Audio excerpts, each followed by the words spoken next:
প্রধান master NCP জাতীয় নাগরিক।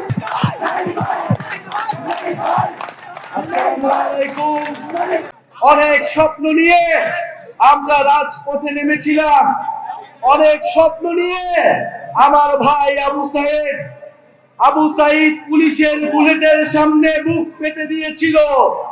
অনেক স্বপ্ন নিয়ে আমার এই রাজশাহীর ভাইয়েরা শহীদ হয়েছিলেন।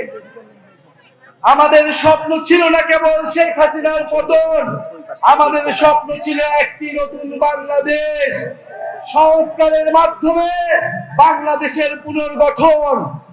কিন্তু বন্ধুগণ, দুঃখের কথা, 5ই আগস্টের পরে নানান শক্তির ষড়যন্ত্রে সংস্কারের পথ রুদ্ধ হয়েছে।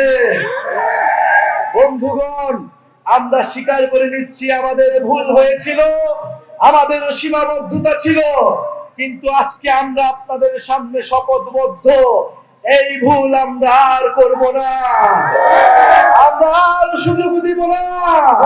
যারা এই গণ অভ্যুত্থানকে, যারা এই সংস্কারের যাত্রাকে ব্যাহত করার চেষ্টা করছে, বাংলাদেশের জনগণ তাদেরকে কোনোদিন ক্ষমা করবে না।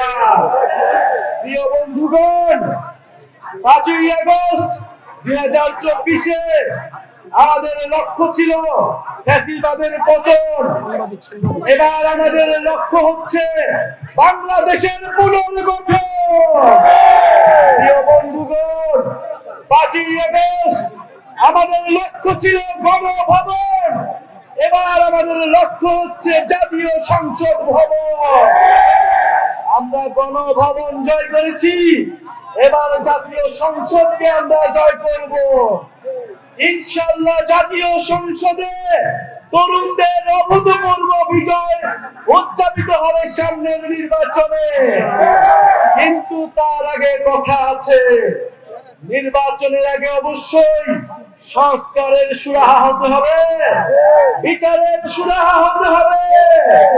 গণহত্যাকারী খুনি হাসিনার বিচার আমরা দেখতে চাই, সংস্কার দেখতে চাই এবং নতুন সংবিধান দেখতে চাই।